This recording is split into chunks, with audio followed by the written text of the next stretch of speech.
അസ്സലാമു ഇന്ന് നമ്മൾ കുക്കറപ്പത്തിൻ്റെ റെസിപ്പി ആയിട്ടാണ് വന്നിട്ടുള്ളത്. എങ്ങനെയാണ് ചെയ്തെടുക്കണമെന്ന് നോക്കാം. നമ്മളൊരു ഈ ഗ്ലാസ്സിന് ഒരു 2 ഗ്ലാസ് പച്ചരി 3 മണിക്കൂർ കുതിർത്തെടുത്തതാണിത്. ഇതൊരു മിക്സിയുടെ ബൗളിലേക്ക് ഇട്ട് കൊടുക്കാം. ഇതിലേക്ക് നമുക്ക് ഒരു ഗ്ലാസ് വെള്ളം ഒഴിച്ചു കൊടുക്കാം. നമ്മൾ എത്രയാണോ പച്ചരി എടുത്തിട്ടുള്ളത് അതിൻ്റെ നേർ പകുതി ആയിരിക്കണം വെള്ളം. ഒരു 3 ഏലക്കായുടെ കുരു,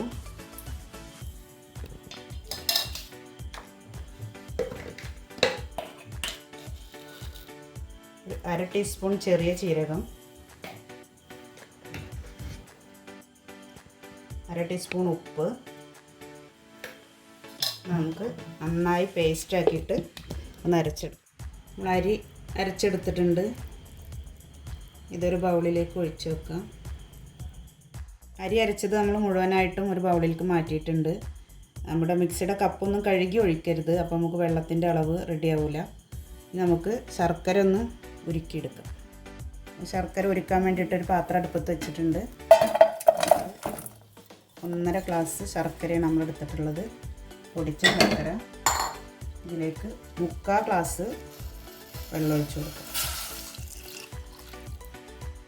ശർക്കര നന്നായി തിളച്ച് വന്നിട്ടുണ്ട്. മുഴുവൻ കട്ടകളും അലിഞ്ഞിട്ടുണ്ട്. ഒരുപാട് അങ്ങോട്ട് തിളച്ച് വറ്റാൻ വേണ്ടി നിൽക്കരുത്.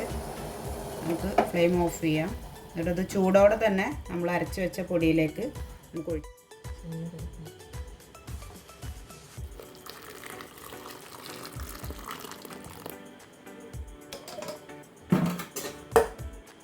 പെട്ടെന്ന് തന്നെ മിക്സ് ചെയ്ത് കൊടുക്കാം.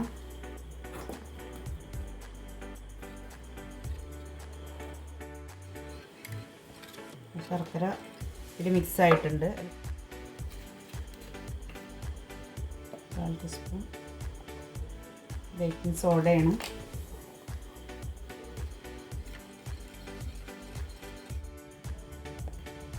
നമ്മൾ ഈ തേങ്ങാക്കൊത്ത് ഒന്ന് റോസ്റ്റ് ചെയ്തെടുക്കാൻ വേണ്ടിയിട്ട് ഒരു പാൻ അടുപ്പത്ത് വെച്ചിട്ടുണ്ട്. അതിലൊരു 4 ടേബിൾ സ്പൂൺ വെളിച്ചെണ്ണയാണ് ഒഴിച്ചു കൊടുത്തിട്ടുള്ളത്.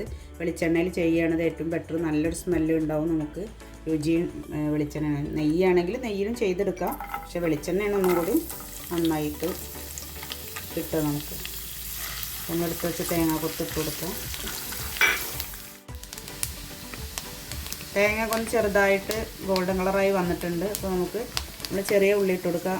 നല്ല തിന്നായിട്ട് അരിയരുത്. കുറച്ച് നമ്മൾ തേങ്ങാക്കൊത്തിൻ്റെ ഒരു കനത്തിൽ വേണം നമുക്ക് ചെറിയ ഉള്ളി അരിഞ്ഞെടുക്കാൻ, അല്ലെങ്കിൽ ചെറിയ ഉള്ളി ആദ്യം കരിഞ്ഞു പോവും.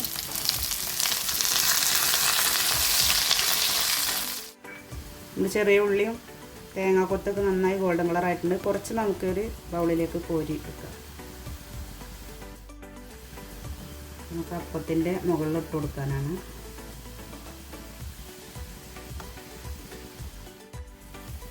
നമ്മൾ അരച്ച് വെച്ചിട്ടുള്ള ബാറ്റർ ഈ ചട്ടിയിൽ ഒഴിച്ചു കൊടുക്കാം. പേര് കുക്കറപ്പം എന്നാണെങ്കിലും നമ്മത് പാനിലാണ് ചെയ്തെടുക്കുന്നത്. കുക്കറിലും ചെയ്തെടുക്കാൻ പറ്റും.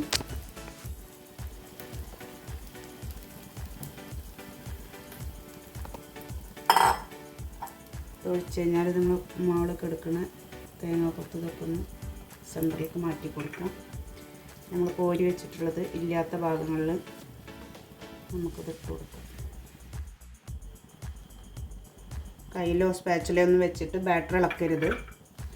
നമ്മൾ മൂടി വെച്ച് വേവിക്കാൻ പോവാണ്. നമുക്ക് മൂടിയുമുള്ള ഇതൊന്നും ഒഴിവാക്കിയിട്ട് വേണം അടച്ചു വെക്കാൻ.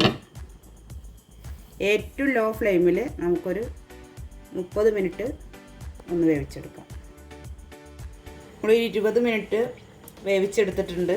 നമുക്കതൊന്ന് തുറന്ന് നോക്കാം.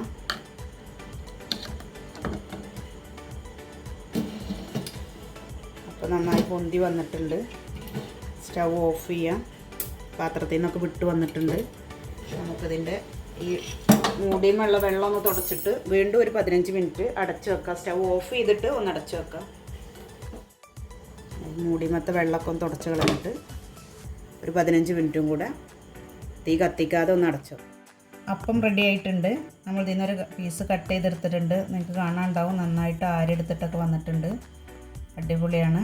എല്ലാവരും ചെയ്ത് നോക്കണം. നമ്മൾ ഈ ഇട്ട ശർക്കര വെച്ചിട്ട് ഇതൊരു മീഡിയം മധുരമാണുള്ളത്. നിങ്ങൾക്ക് മധുരം കൂടുതൽ വേണമെന്നുണ്ടെങ്കിൽ ശർക്കരയുടെ അളവ് കൂട്ടാം.